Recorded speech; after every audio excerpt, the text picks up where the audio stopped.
اعوذ باللہ من الشیطان الرجیم بسم اللہ الرحمن الرحیم یا رب محمد وآل محمد صلی علی محمد وآل محمد وعجل فرجہ۔ معرفت امام زمانہ عجل اللہ فرجہ شریف کا ایک خوبصورت واقعہ اس طرح ہے کہ ایک مولانا مسجد میں نماز پڑھاتے تھے۔ مسجد کا جو متولی تھا مؤذن بھی تھا، تو اس نے ایک دن سوال کیا، مولانا ہمارے امام زمانہ کیوں ظہور نہیں فرما رہے، کیا وجوہات ہے؟ تو مولانا نے فرمایا کہ ہمارے اعمال جو ہیں وہ ٹھیک نہیں ہیں، ہماری ان سے دوری، ہم ان سے محبت نہیں کرتے، ان کے ذکر نہیں کرتے، ان کے لیے دعا نہیں مانگتے، یہ سب چیزیں اس نے بتائی۔ تو یہ سن کر جو مؤذن تھا متولی وہ غصہ ہو گیا اور مولانا سے کہنے لگا کہ ہم آپ کو فیس دیتے ہیں، ہم آپ کو خرچ اخراجات کرتے ہیں، سارا کچھ ہم کرتے ہیں، آپ ہمیں ہی باتیں سنا رہے ہو، کل سے آپ کی چھٹی ہے، کل سے نہ آنا۔ تو یہ فرما کر وہ متولی چل دیا۔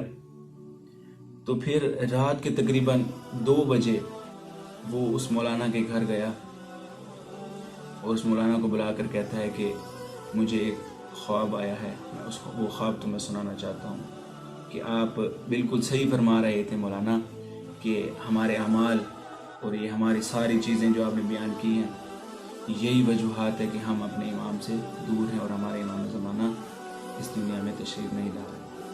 اس نے کہا کیا ہوا ہے؟ اس نے کہا جی میں نے دیکھا ہے مولا کا ظہور ہو چکا ہے، لوگ ان کی آمد کی خوشیاں منا رہے ہیں، بہت خوش ہیں بڑے، اور تمام شیعہ مولا سے ملنے جا رہے ہیں۔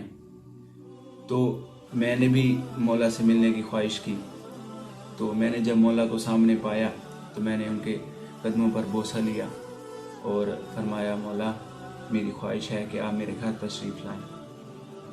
تو مولا نے فرمایا کہ اچھا، جب ہمیں وقت ملتا ہے تو ہم آپ کے گھر ضرور تشریف لائیں گے۔ ایک دن اچانک دق الباب ہوئی۔ مؤذن بتاتا ہے کہ اچانک میں کیا دیکھتا ہوں، دروازے پر آقا و مولا حجت خدا امام زمانہ عجل فرجہ شریف تشریف فرما ہے۔ تو میں نے انہیں فرمایا مولا اندر آئیے، میں نے کرسی لگائی، میں نے بٹھایا۔ تو مولا نے میرے گھر کا سارا سامان کو دیکھا اور فرمایا کہ اے مؤذن، اے متولی، تمہاری کتنی تنخواہ ہے؟ اس نے جواب دیا کہ مولا میری 20,000 تنخواہ ہے۔ تو مولا نے فرمایا اپنے امام سے جھوٹ بولتے ہو، 20,000 تنخواہ میں اتنا سارا سامان، آسائشات سے بھرا ہوا ہے گھر تمہارا۔ تو اس نے فرمایا مولا ادھر ادھر سے اکٹھا کیا ہے۔ تو مولا باطن کو جانتے ہیں۔ مولا نے فرمایا یہ سامان خیرات کر دو۔ جی ٹھیک ہے مولا، میں یہ کر دیتا ہوں۔ پھر کچھ دیر بعد اس کی بیوی گھر میں اندر آئی، تو مولا نے اسے باطنی نگاہ سے اسے دیکھا اور فرمایا اپنی بیوی کو طلاق دے دو۔ وہ یہ سن کر بڑا حیران پریشان ہوا کہ مولا 17 سال کا ساتھ ہے، بچوں کی ماں ہے، میں اسے کیسے طلاق دے سکتا ہوں؟ تو مولا نے فرمایا، دیکھیے مولا باطن جانتے ہیں انسان کو۔ تو مولا نے فرمایا جب تیری بیوی دنیا میں آئی تھی تو تب اس کی ماں کا دودھ خشک ہو چکا تھا، تو اس وقت اس نے تمہارے ساتھ تمہاری ماں کا دودھ پیا تھا، یعنی کہ یہ تمہاری رضائی بہن ہوئی۔ تو اس نے دیکھا تو اس نے کہا کہ اچھا مولا میں اسے طلاق دے دیتا ہوں۔ کچھ دیر بعد اس کا بیٹا گھر میں تشریف لایا، تو مولا نے اسے دیکھا اور فرمایا کہ اے مؤذن، تم نے اپنے بیٹے کی تربیت جناب علی اکبر علیہ السلام کی سیرت پر کیوں نہیں کی؟ اس نے کہا مولا کیا ہوا ہے؟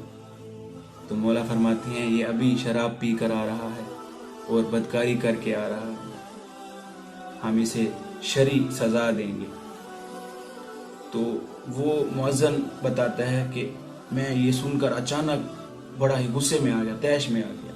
تو اس مؤذن نے کیا کہا؟ مؤذن کہتا ہے کہ میں نے امام کے سامنے کھڑا ہو گیا اور غصہ کرنے لگا، نعوذ باللہ، کہنے لگا کہ آپ نے مجھے کہا کہ سامان دے دو، میں نے کر دیا، بیوی کو کہہ دیا طلاق دے دے، میں نے دے دی، اب میرے بیٹے پر جو ہے وہ کر رہے ہیں کہ اسے سزا دوں گا، یہ کروں گا وہ کروں گا۔ تو مولا کھڑے ہوئے اور آنسو مولا کے آ گئے۔ مولا نے فرمایا کہ تو میرے لیے اپنے بیٹے کی قربانی نہیں دے سکتا؟ مولا یہ فرما کر چلے گئے۔ تو دوستو دیکھیے کہ ہماری یہی دلوں میں امام زمانہ کی محبت ہے۔ دیکھیے مولا باطن جانتے ہیں اگر وہ مولا کوئی حکم دے رہے ہیں تو ان کی اطاعت ہم پر واجب ہے. ہمیں ایسا شیعہ بننا ہے.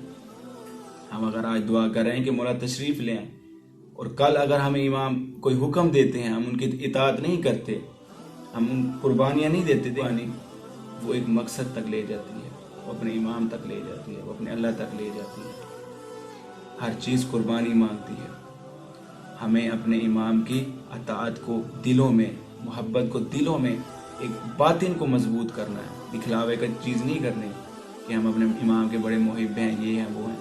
امام سے سچی محبت اطاعت کریں. پھر میری دعا ہے کہ امام زمانہ اجل فرج شریف ہمیں اپنی سچی محبت و معرفت عطا فرمائیں اور ہمیں اپنی اطاعت اور حکم ماننے کی توفیق دیں.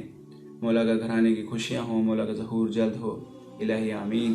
اللہم صلی علی محمد وآل محمد وعجل فرجهم وعلى قدومهم من الجن والانس من الاولین والآخرین.